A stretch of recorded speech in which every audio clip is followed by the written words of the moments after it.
দাদাগিরিকে তারা হচ্ছে পাত্তা দেয় না। কোদাল আর কুড়াল নিয়ে নেমে গেছে। এরপর হলো সবচেয়ে গুরুত্বপূর্ণ হচ্ছে আমাদের সামরিক প্রযুক্তি। তো এই সামরিক প্রযুক্তি আজকে দেখেন দেশকে কেউ কিছু মনেই করে না। হ্যাঁ, বাংলাদেশের মানুষের যে সাহস, তো তারা সাহস দিয়ে কিন্তু জয় করে আছে সবকিছু। তারা কোনো আধিপত্যবাদ আগ্রাসনকে মানে না, ঠিক আছে? তারা কোনো দিল্লির দাদাগিরিকে তারা হচ্ছে পাত্তা দেয় না। কোদাল আর কুড়াল নিয়ে নেমে গেছে। তো কিছু কিন্তু এই জায়গায় সামরিক প্রযুক্তির জায়গায় আমাদের বাংলাদেশকে সারা বিশ্বে যদি আমরা নেতৃত্ব দিতে চাই, সামরিক প্রযুক্তির জায়গায় আমাদেরকে অগ্রণী ভূমিকা পালন করতে হবে। সেই জায়গায় সামরিক প্রযুক্তিগুলো এখানে বিশ্বের বরাবর যে সামাজিক মিসাইল এবং ক্ষেপণাস্ত্রগুলো আছে এবং ড্রোনগুলো আছে, যেগুলোর মাধ্যমে সারা বিশ্বে আজকে যারা সামরিক শক্তি আছে তারা নেতৃত্ব দিচ্ছে, সেগুলো আমরা নিয়ে আসার চেষ্টা করেছি।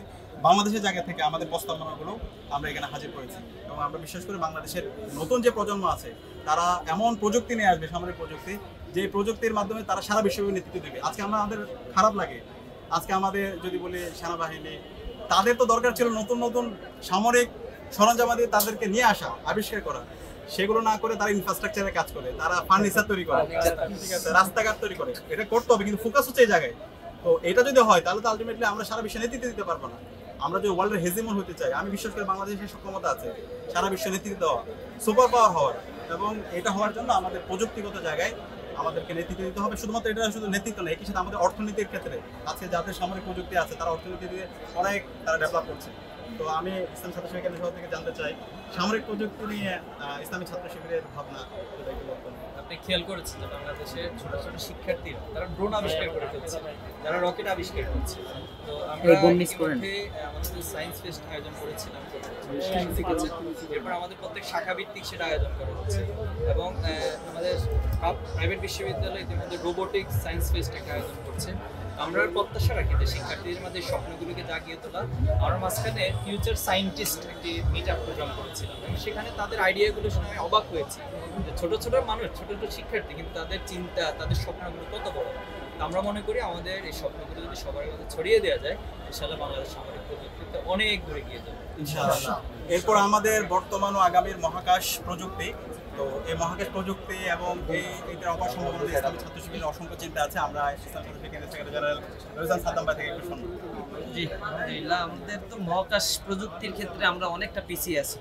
বিশেষ করে স্যাটেলাইট যেটা আমাদের কিনে নিয়ে আসতে হয়, বাংলাদেশে আওয়ামী ফ্যাসিবাদের সময় অনেক অতিরিক্ত খরচ করে রাশিয়া থেকে বা বাইরের দেশ থেকে কিনে নিয়ে আসছে, সেটাও আবার অকার্যকর ভূমিকা পালন করে না, অতিরিক্ত চার্জ দিয়ে কিনে নিয়ে আসতে হয়। স্যাটেলাইট প্রযুক্তি বা ড্রোন প্রযুক্তি অথবা আমাদের নিজস্ব যে মানে প্রযুক্তি সিস্টেমের মধ্য দিয়ে আমাদের নেটওয়ার্কিং বিল্ড আপ করা, এই জিনিসের ক্ষেত্রে মহাকাশ প্রযুক্তিতে অনেক বেশি গবেষণা আমাদের দরকার।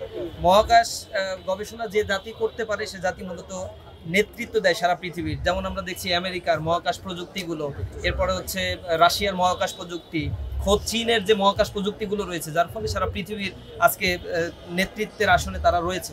তো এই জায়গাগুলোতে যদি আমরাও ইনভেস্টমেন্ট করতে পারি, আমাদের মেধাগুলোকে অ্যাকোমোডেট করতে পারি, আমাদের দেশের সম্পদ নাসায় চলে যাচ্ছে, নাকায় গিয়ে গবেষণা করছে এবং মহাকাশ প্রযুক্তির ক্ষেত্রে তারা স্পার্স হতে গুরুত্বপূর্ণ ভূমিকা রাখছে।